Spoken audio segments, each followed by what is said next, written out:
Hello friends, I'm Lalit Kumar, a chartered accountant, an investment banker and a financial advisor. Often people keep asking when to buy a share, when to buy a share, when to buy a share. Absolutely no one speaks about when to sell a share. You can't keep buying shares every now and then, right? You often buy shares and then there is a time because of few situation, conditions, the progress which the company has made. You decide or have to decide when to sell a share, right? So I'm going to list down 12 parameters today on how can you decide on when to sell a share. Parameter number 1 and the most important, if there is repeated corporate governance issues in the company. Note the word repeated. There can be corporate governance issue once. Infosys had corporate governance issue once, right? That does not mean that you immediately dump out the shares of Infosys.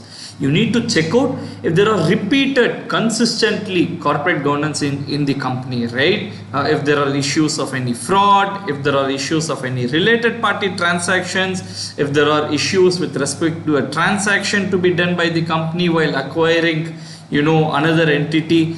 If there are corporate governance issues, then probably you will have to exit the particular company. Second, if the financial performance of the company is declining. Now what does it mean? You will see that the last quarter a company did a turnover of say 100 crores and a profit of say 20 crores. This particular quarter suddenly the company's financial performance has deteriorated and the company is now doing only a turnover of 50 crores and a profit of 5 crores. You have to identify the reason why the particular company's performance has come down.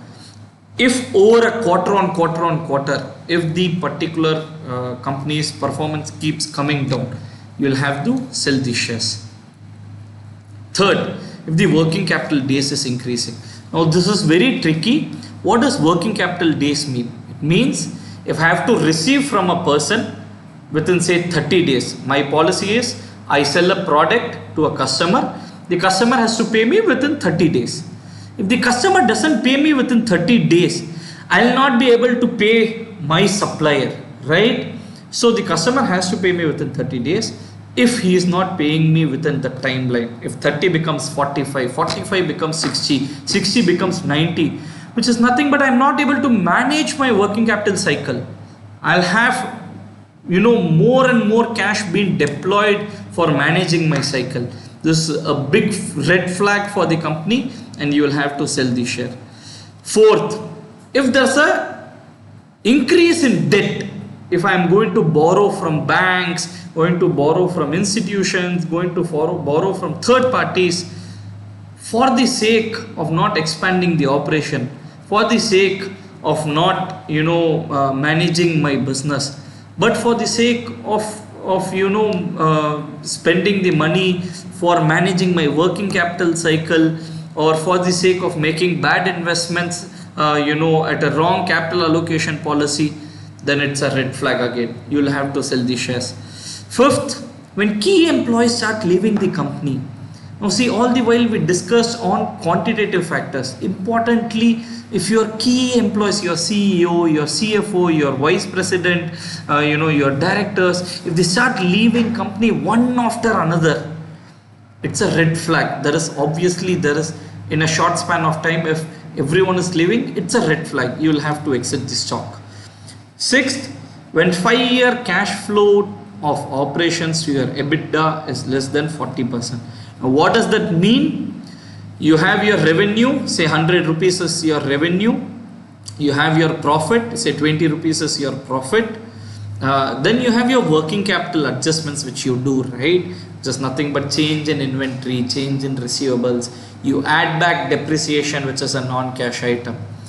Now, end of the day, if the profit doesn't get converted into cash, if I have earned 20 rupees, even after adjusting all of my working capital, right? If I'm not able to get 15 rupees as cash, which is nothing but I have a lot of non-cash item adjustment. I have a lot of working capital. My entire money is stuck in my working capital, right? Managing inventory, managing receivables, managing payables. It's a red flag. If I'm not able to convert even 40% of my profit into cash, it's a big red flag which you have to exit.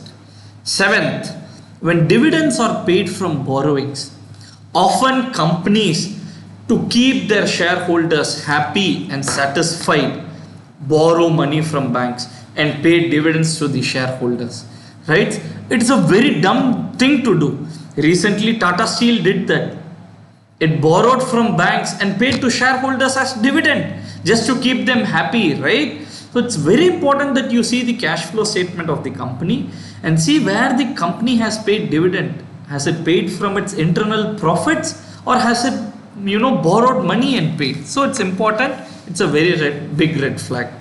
When the stock price reaches a point when no longer it reflects the underlying business. Now what does that mean? I made an investment say 2 years back, and I had an investment thesis, I had an investment strategy, I had a reason on why I'm making the investment in the company. The company 2 years back was doing a turnover of 200 crores. I expect that the company 2 years later will make a turnover of 400 crores. Now as on today's date, 2 years later, the company has achieved 400 crores, and I expect that the company can't grow now, which is nothing but whatever was my investment thesis has been achieved. So now I have a reason to exit that particular company. Ninth, if it is a hype and a hope story, friends, don't forget that we are in a bull market. A lot of companies who are going to come and say that, hey, I'm going to put up a plant and machinery, I'm going to expand my operations, I'm going to move out of India and expand, go to US, UK, Africa, set up their plant and machinery over there and try to make profits, right?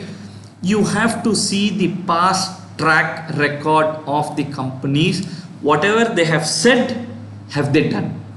If they have said something and if they have not achieved that particular aspect, then you have all the rights and reason to exit that particular stock. 10th, a lot of them who make intraday trading, they keep doing buying shares, selling shares, buying shares, selling shares. If you buy a share at say 100 rupees, at the end of the day, the price has corrected to 95 rupees. Now you feel like converting this trading into an investment position. You say that, hey, let me carry on that stock and I'll sell it tomorrow back at 100 rupees. Next day it opens at 90 rupees. Then day after it opens at 85 rupees. Now you feel that it has got converted into a trading to an investment, right? You have to exit it.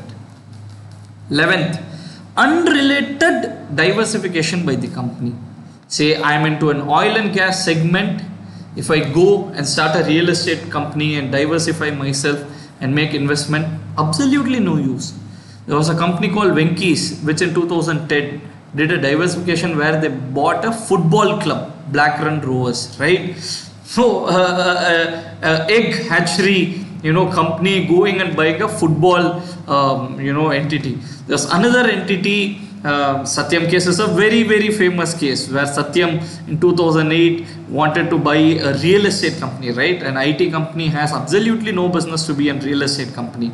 Then you had recently a logistic company who wanted to go and buy on a personal promoter basis an aircraft, an airline, right? You have absolutely no link. When you try to diversify, which is completely of no use or link to their core business, it's the time to exit the company.